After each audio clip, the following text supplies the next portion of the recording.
My smart doorbell sent a notification at midnight. Motion detected. I checked the live feed. Someone was standing outside my door. They were perfectly still, facing the camera. The night vision made their face pale and empty.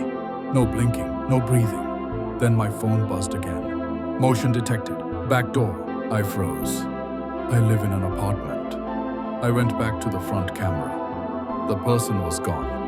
Instead, a message had been typed on the screen.